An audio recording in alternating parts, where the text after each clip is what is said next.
अस्सलाम वालेकुम नाज़रीन, मैं हूं असद अली तूर अपने प्रोग्राम असद तूर अनसेंसर्ड के साथ। आज हम आपको कुछ मज़ीद अनसेंसर्ड खबरें देंगे।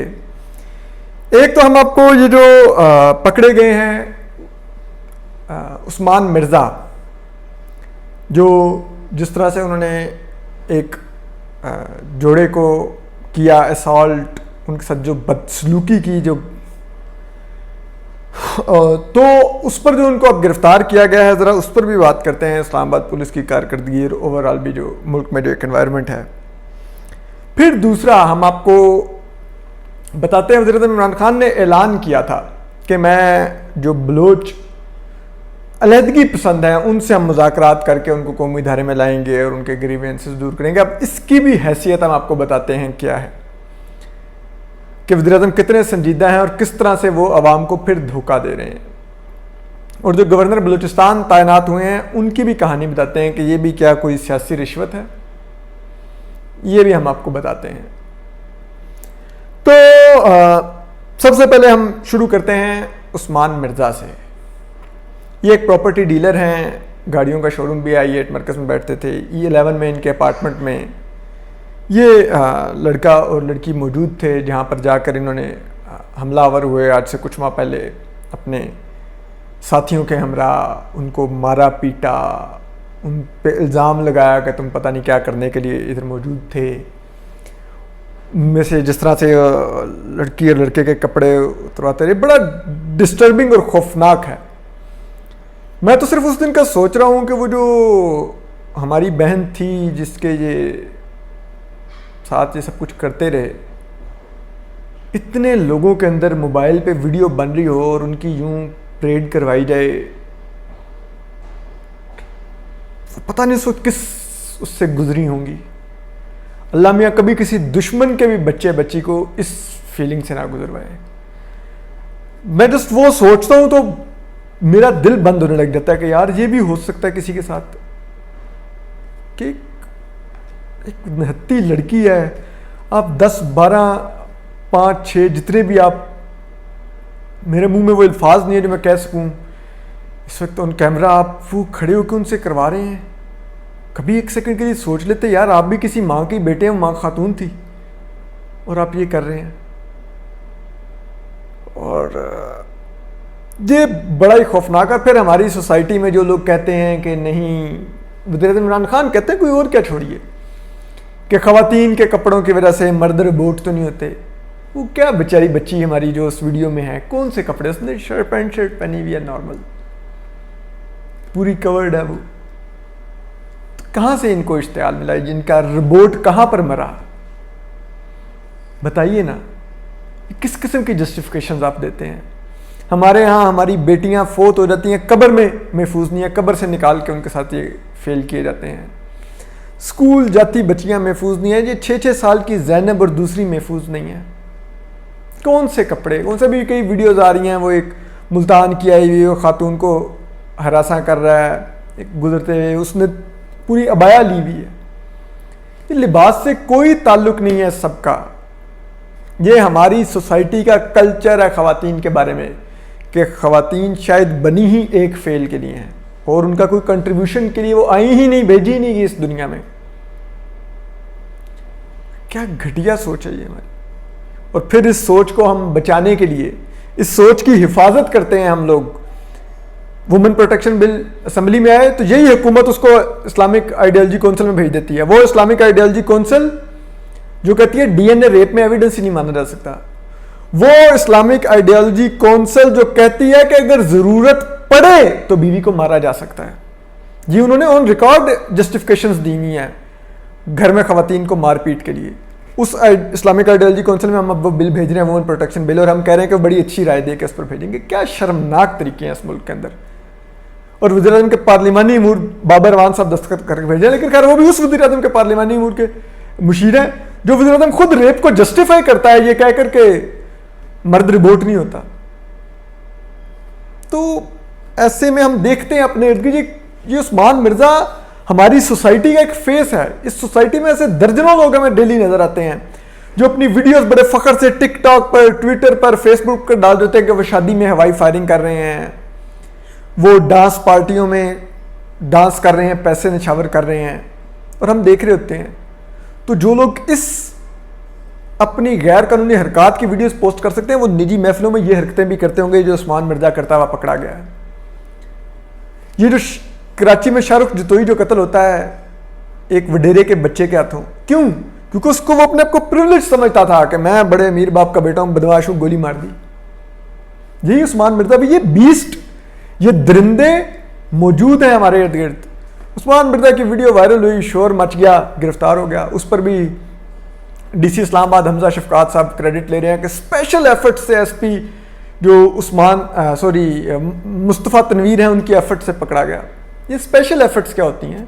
ये आपकी जॉब नहीं है? क्या पुलिस का काम नहीं है मुजरिमों को पकड़ना? ये कौन सा एहसान हो गया हम पर आके? एक तो मादरत के साथ, मैं वैसे पुलिस की बड़ी रिस्पेक्ट करता हूँ, मुझे पुलिस वाले प्यारे लगते हैं क्योंकि ये भी हमारे बावर्दी भाई हैं, बहनें हैं, लेकिन इनको वो प्रिविलेज नहीं हासिल, वो मराद नहीं हासिल होती शहादत पर या रिटायर होने पर जो हमारे दीगर बावर्दी लोगों को हासिल होती हैं, और इनकी ड्यूटी भी उनसे ज़्यादा टफ होती है। लेकिन माजरत के साथ पिछले कुछ अर्से से हम देख रहे हैं कि खुसूसन इस्लामाबाद में हमारे पुलिस अफसरान ये भी माजरत के साथ छोटे मोटे टिकटॉकर बने हुए हैं, छोटे मोटे टिकटॉकर स्टार्स बने हुए हैं। फलां जगह पे खड़े हुए यूं चलते हुए जाकर तस्वीर होगी, यूं खड़े हुए तस्वीर होगी। ये क्या कर रहे हैं यार आप? ये आपकी ड्यूटी है।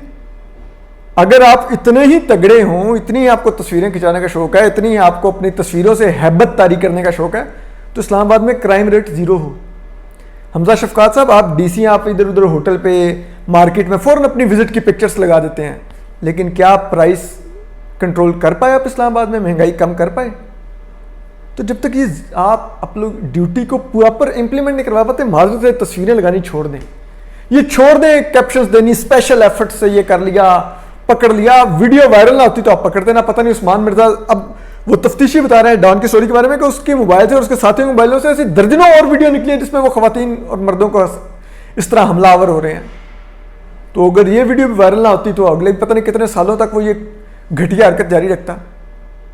तो कुछ ख्याल कीजिए, रहम कीजिए, और आपने पकड़ने हैं तो फिर दीगर लोगों को पकड़िए। अबसार आलम साहब पर गोली चलाने वाले पकड़िए, हमें पता चले आपकी स्पेशल एफर्ट्स क्या होती हैं।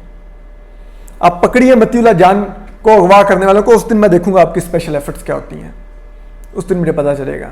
तो हम पुलिस की लिमिटेशन से पूरी तरह वाकिफ हैं, लेकिन उस लिमिटेशंस की जस्टिफिकेशन में हम ये भी नहीं कर सकते कि आप इस तरह की छोटी मोटी एक करके और टिकटॉकरों की तरह स्टार बने फिर रहे हो। ये मत कीजिए, बड़ा मेहरबानी, हम जानते हैं, हम सब जानते हैं, हमारे मुंह मत खुलवाइए।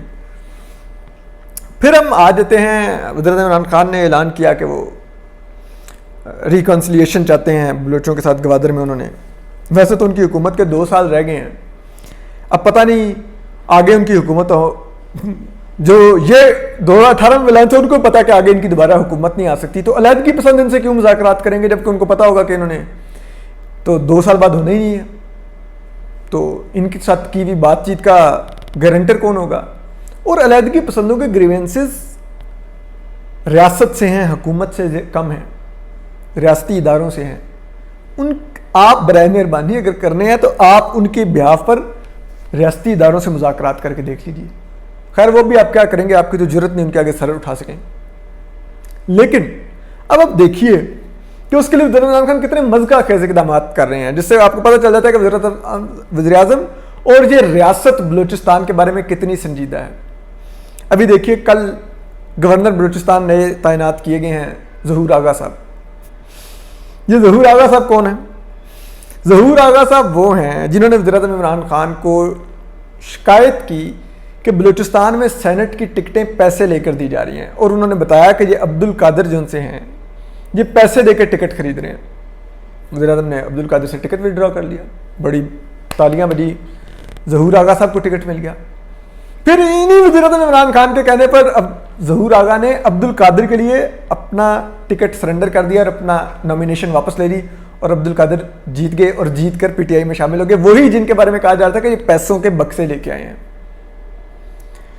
तो अब सोचिए कि कितना मुबैना तौर पर पैसा दिया होगा अब्दुल कादिर साहब ने कि वज़ीर आज़म इमरान खान उसके लिए ज़हूर आगा साहब को गवर्नर की सीट मुबैना तौर पर रिश्वत में देने पर तैयार हो गए कि तुम जहूर आगा नॉमिनेशन वापस ले लो, मैं तुम्हें गवर्नर बना दूंगा, इसके मुकाबले में इलेक्शन मत लड़ो। और ये जहूर आगा साहब की इंडिपेंडेंस थी, ये उनकी इंटेग्रिटी थी कि उन्होंने विड्रॉ कर ली अपनी नॉमिनेशन और अब्दुल कादिर को जीतने दिया।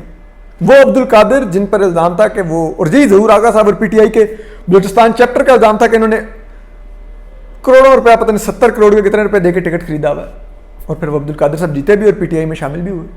ये पीटीआई की फाइनेंशियल इंटेग्रिटी है, ये वज़ीर-ए-आज़म इमरान खान की फाइनेंशियल इंटेग्रिटी है, ये जहूर आगा साहब की फाइनेंशियल इंटेग्रिटी है। तो उनको बलूचिस्तान में गवर्नर तैनात किया गया। तो आप अंदाजा कीजिए कि बलूचिस्तान की आवाम को क्या पैगाम दिया गया कि बलूचिस्तान वज़ीर-ए-आज़म इमरान खान के दिल के कितना करीब है। इसी तरह पार्टी एक और कल तैनाती की गई है, वो है वज़ीर-ए-आज़म ने अपना मुशीर बनाया है इसी मुज़ाकरात और रिकॉन्सिलिएशन के लिए शाहज़ैन बुगटी साहब को। अब शाहज़ैन बुगटी साहब का भी सुन लीजिए, आप जाइए 2019 की जुलाई की स्टोरी है, पढ़िए खालिद मुस्तफ़ा साहब की द न्यूज़ अखबार में। इनकी सपोर्ट लेने के लिए इनको मुबैना तौर पर क्या रिश्वत दी गई, इनको 77 करोड़ रुपए का चेक दिया गया। किस तरह से दिया गया? सरकारी खाते से, कि इनकी जो ज़मीन थी 2016 में, जो OGDCL थी, जो बलूचिस्तान में गैस के उनके प्लांट्स हैं, जो गैस निकाल दिया है सुई में, उन्होंने 2016 में 2500 एकड़ इनकी ज़मीन इनको वापस कर दी थी कि हमें नहीं चाहिए, ये OGDCL के इस्तेमाल में नहीं है, ठीक। और 1300 एकड़ रखी थी पास। अब उस ज़मीन का किराया 50,000 रुपये फी महीना था, फी एकड़, सालाना था शायद फी एकड़, और सालाना वो 12% बढ़ना होता था। शाहज़ैन बुगटी साहब फिर रहे थे कि ये मेरी 2500 एकड़ भी ज़मीन हायर करो, लीज करे हुकूमत पाकिस्तान, और मुझे इसका भी किराया दे। वो हुकूमत कर रही नहीं थी क्योंकि उसको ज़रूरत नहीं थी उस 2500 एकड़ की। वज़ीर-ए-आज़म इमरान खान को जब सपोर्ट चाहिए थी तो एक दिन में शाहज़ैन बुगटी साहब से मुलाकात करके 2500 एकड़ दोबारा लीज करवाई गई, 36% इजाफी किराए से करवाई गई, यानी कि 50,000 की बजाय 77,000 रुपया फी एकड़ किराया मुकर्रर करवाया गया, और 77 करोड़ रुपए का चेक उसी दिन शाहज़ैन बुगटी साहब को दिया गया, ठीक।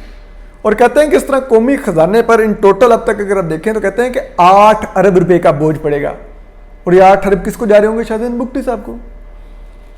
तो जो इस तरह के भी पैसे ना छोड़ते हों, सरकार पर बिला वजह सरकार से अपनी ज़मीन लीज पर हायर करवाते हों जिसकी सरकार को ज़रूरत ही ना हो, वो खालिद मुस्तफ़ा साहब की स्टोरी के मुताबिक, और उसके बदले में पैसे वसूल करते हों कौमी ख़जाने से। इतने फाइनेंशियली शफाफ इंसान शाहज़ैन बुगटी साहब अब बलोच अलहदगी पसंदों या नाराज़ हमारे बलोच जो बहन भाई हैं उनसे मुज़ाकरात करेंगे बलूचिस्तान में अमन के लिए और उनको कौमी धारे में वापस लाने के लिए। अंदाज़ा कीजिए। और तमाम बलोच हम जानते हैं जो बैरून मुल्क बैठे हैं, वो बलोच कौम परस्तों से तो बात करने को तैयार हैं, यानी कि अब्दुल मालिक बलोच साहब या अख्तर मेंगल साहब, लेकिन वो शाहज़ैन बुगटी को तो कहते हैं कि इसने हमारी पीठ में छुरा घोंपा हुआ है। उनके बकौल ज़राए के मुताबिक वो ये कहते हैं कि इन्होंने तो बिट्रे किया, इन्होंने तो हमारा खून बेचा और हुकूमत से पैसे वसूल करके हुकूमत के साथ मिल गए, रियासत के साथ मिल गए। तो उनसे वो कैसे बात करेंगे? ये तो हालत है आपकी। आपने ये करना था। अख्तर मेंगल एक अरसे तक रोते रहे आपसे, आपकी हुकूमत का हिस्सा इस शर्त पर बने कि आप बलोचों की आवाज़ सुनेंगे, उनके मुतालबात मानेंगे, मिसिंग पर्सनस वापस करेंगे, मजीद लोग अगवा नहीं करेगी रियासत, वहाँ पर से फौजी ऑपरेशन मुबैना तौर पर जो हो रहा है वो ख़त्म करेगी सब कुछ। क्या हुआ वहाँ पे? अख्तर मेंगल साहब का एक मुतालबा आपने माना, उन्हें हुकूमत छोड़नी पड़ गई। हालांकि उनके थ्रू अगर मुज़ाकरात किए रहते तो हो सकता है कोई हल भी निकल आता। किया गया, अब शाहज़ैन बुगटी के थ्रू करेंगे। क्या शाहज़ैन बुगटी की वैल्यू है आप बताइए ना। तो जब ये हालात हों तो उससे आप अंदाज़ा लगाइए कि सिंसियरिटी क्या है वज़ीर-ए-आज़म इमरान खान की बलूचिस्तान के बारे में, रियासत पाकिस्तान की क्या सिंसियरिटी है बलूचिस्तान के साथ और बलोचियों के साथ। तो बड़ा अफसोस होता है हमें ये सब कुछ देखकर कि किस तरह से ये बाजीगर रोज़ एक नया ढोंग रचाते हैं और हम मुंह देख रहे होते हैं और हमें लगता है कि इनको लगता है हम चीट हो रहे हैं, हमारी कोई मेमोरी नहीं है, हम शॉर्ट टर्म मेमोरी लॉस का शिकार लोग हैं। हमें सब याद है, हम सबको जानते हैं, सबका बैकग्राउंड जानते हैं। अगर हम जानते हैं तो वो बलोची जो जिनके ग्रीवेंसेज हैं, जो इनके हाथों जख्म खोरदा हैं, वो इनको मानेंगे या वो आपके इन स्टेप से उनको अंदाजा नहीं हो जाएगा कि आप आई वॉश कर रहे हैं, आप कोई संजीदा नहीं है मुज़ाकरात करने के लिए, तो फिर वो लाइन के उस तरफ ही खड़े रहेंगे, वो अलहदगी पसंद ही रहेंगे, वो कभी हमारे वापस कौमी धारे में नहीं आएंगे।